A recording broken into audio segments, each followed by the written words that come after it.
Voz y figura clave en el PRI y en la historia política reciente del país. Ha forjado un estilo propio de hacer política, construido desde la base social campesina y afianzado por una larga trayectoria parlamentaria. Autocrítica, incluso severa. Uno, nos advierte, tiene lo que se merece, como ella misma. Que acaba de cumplir años, senadora. Pues mire, ya sabe usted que las mujeres somos desmemoriadas cuando cumplimos años. ¿Contenta? Siempre contenta. Los 70 a la vista. A la vista. Diría que empieza el examen de fin de carrera. Desde hace tiempo yo he pensado que hay una nueva era en la política mexicana, que se van cerrando ciclos. A mí me gusta mucho la literatura y por ahí pienso encaminarme. Y hay un mejor juez de sí misma que usted. Soy muy autocrítica, severa incluso. ¿Hacia dónde se dirige, doña Beatriz? Como le digo, a recuperar mi vocación por el arte. Tengo ya en la cabeza varios guiones de novela y espero poderme dedicar a escribir. ¿Nuevos temores? El Coco, le dije adiós hace mucho. ¿A la altura? No, nunca me ha mareado. Parece que se va conformando su leyenda. No creo en las leyendas. Somos un país apegado a los mitos y creo que eso nos ha hecho mucho daño. Algo de fantasía la dibuja. Algo de imaginación más que de fantasía. Algo de usted se hablará cuando haya muerto. Probablemente en mi tierra. ¿Se le debe pleitesía? No se le debe pleitesía a nadie. ¿Se le debería atender? Yo creo que uno tiene lo que merece. ¿Diría que ha sido libre? Diría que en este mundo nadie es libre, pero todo sujeto amplía sus espacios de libertad. ¿Completa? Lo intento. ¿Orgullosa de sus herencias? Orgullosa de mis raíces. ¿A Echeverría le debe su formación y andanzas? Me tocó en el contexto de Echeverría una apertura para los jóvenes y estuve muy cerca del gobernador Sánchez Piedras, que fue gobernador del régimen de Echeverría. ¿Ha vuelto el echeverrismo con AMLO? ¿Usted diría? ¿Incluso a las aguas de Jamaica? Por eso mi pregunta es si usted lo cree. ¿Revive el populismo literal? Está presente el populismo. ¿Lo estuvo con Echeverría? No solo con Echeverría, creo que es una tendencia en muchos momentos. ¿Qué es eso entonces que llaman cuarta transformación? Mire, si ellos no lo saben, menos yo. ¿Hacia dónde llevan al país? Me parece que es pertinente el tratar de erradicar la pobreza. Me parece que es dramático una política económica que no tiene perspectivas. ¿Gobierna? Hablan. ¿Simulan? Tienen mucha fantasía. ¿Votos de autócrata? Personalidad que tiende al autoritarismo. ¿Se puede gobernar con resentimientos? Se puede conducir, no sé si gobernar. Hay una diferencia. ¿Cuál? Quien gobierna en un país democrático gobierna para todos. Quien conduce puede conducir para una facción. ¿Este es un país democrático? Este es un país cuya aspiración central es la democracia. Parece que ya le encontraron el modo al presidente AMLO. Pues no sé quién. Su espejo. ¿Diría que ya le saben sus debilidades y vulnerabilidades? Todos los hombres de poder tienen debilidades y vulnerabilidades. Lo que importa es que ellos mismos se sobrepongan a ellas. ¿No es más fácil provocarlo que convocarlo?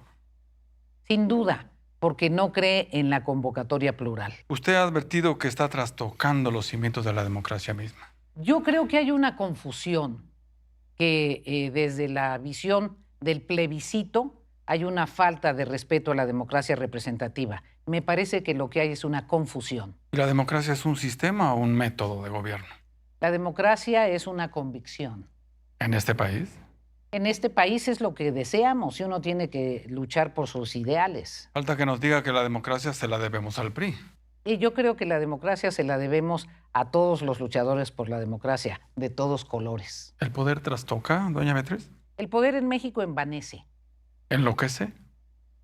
Dice un dicho que me encanta, que a los inteligentes los obnubila y a los tontos los vuelve locos. ¿Eso que lo escuchen en Palacio Nacional?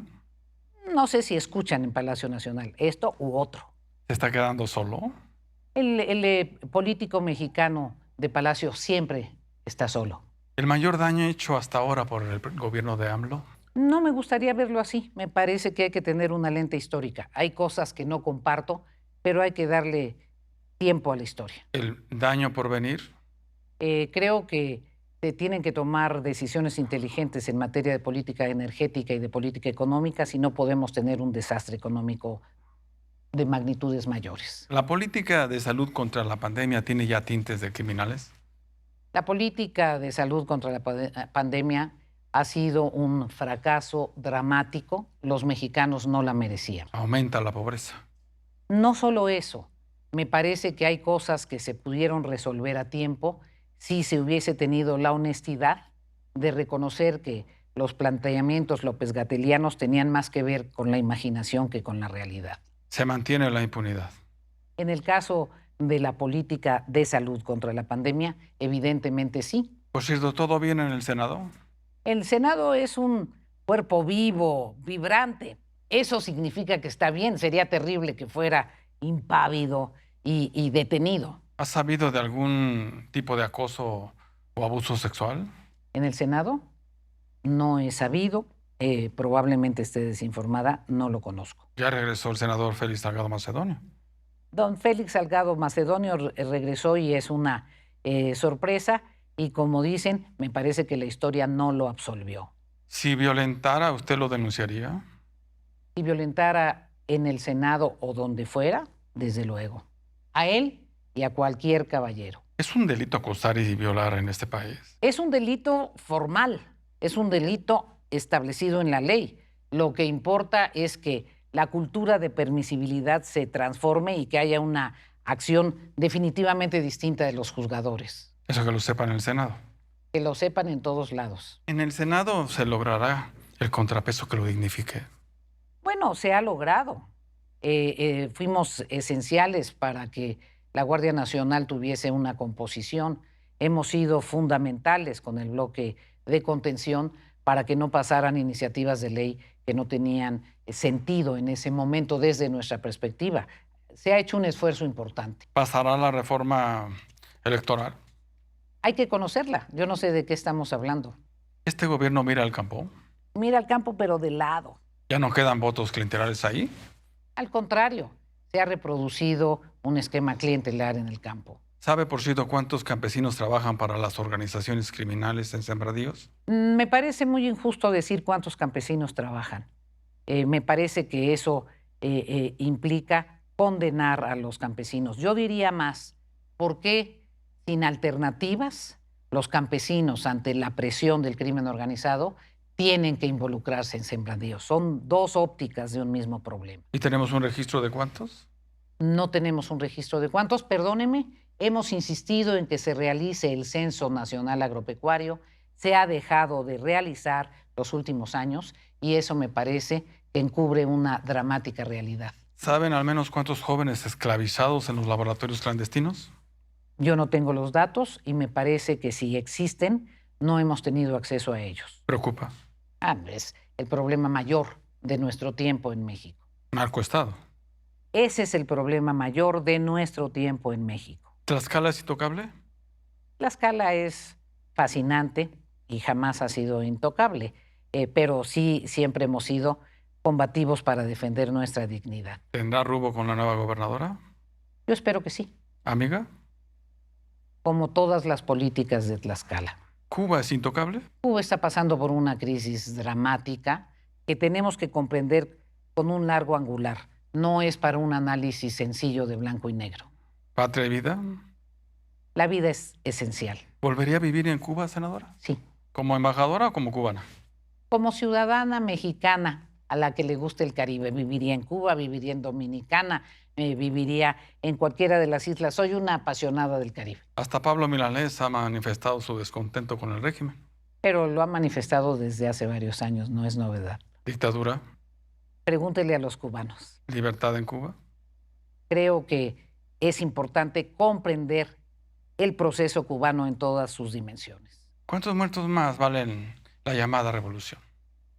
¿Cuál revolución? ¿De qué revolución estamos hablando? No me toca a mí enjuiciar a la revolución cubana. ¿Eso se los diría a los cubanos? Eso se los digo a los cubanos. No me toca a mí enjuiciar. En fin, ¿América para Venezuela?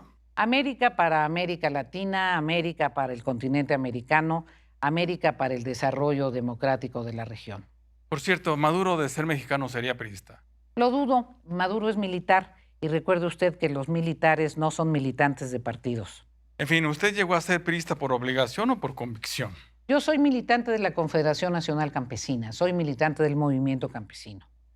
Como eso me identifico y la Confederación Nacional Campesina tiene una participación importante del PRI. Yo llegué al PRI desde la CNC. ¿Pero se hizo priista o la hicieron? No, soy priista en función de que milito en una organización que se identifica con el PRI. ¿Dirigió al PRI? Dirigí o lo intenté. ¿Cuál fue su sentido del oportunismo? El oportunismo es una calificación que detesto. ¿De la simulación?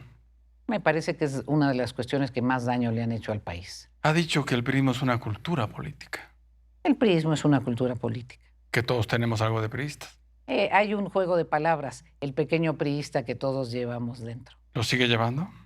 No solo dentro, y no es pequeño. Yo formo parte del sector que siempre ha pugnado por la transformación del PRI. Por cierto, ya estamos en el mes patrio.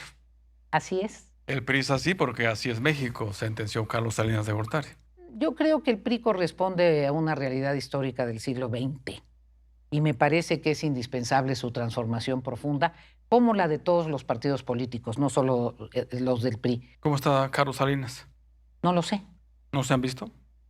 No sé si el licenciado Salinas esté en México, no sé. ¿Alguna instrucción? ¿De quién, perdón? ¿Te las dan?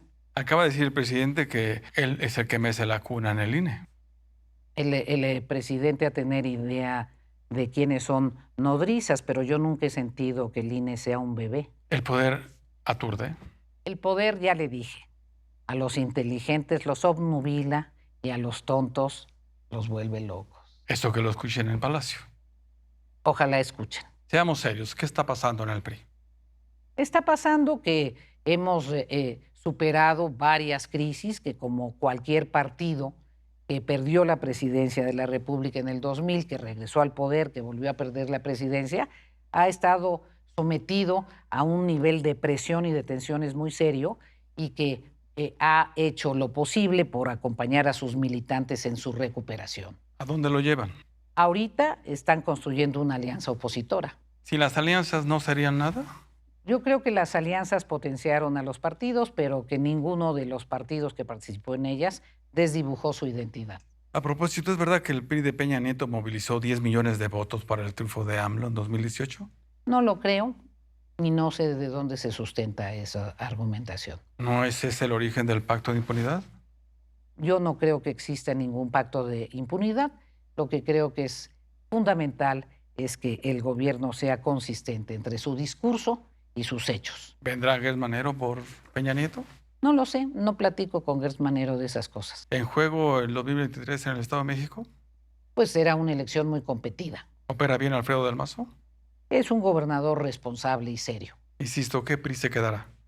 ¿En dónde? ¿Disciplinados? En ocasiones, ¿Unidos? siempre con una unidad en la diversidad, más dialécticos que uniformes. ¿Unidad incluso en la complicidad? En la complicidad de los que creen que la complicidad hace política, yo rechazo la complicidad. ¿Hay que defender a Peña Nieto? Me parece que todos los presidentes de la República son juzgados por la historia. ¿Y a Osorio Chong? Es mi compañero senador. Ya han empezado los golpes y la trifulca en el PRI. Siempre hay tensiones en el PRI, no es novedad. ¿Alejandro Moreno resiste?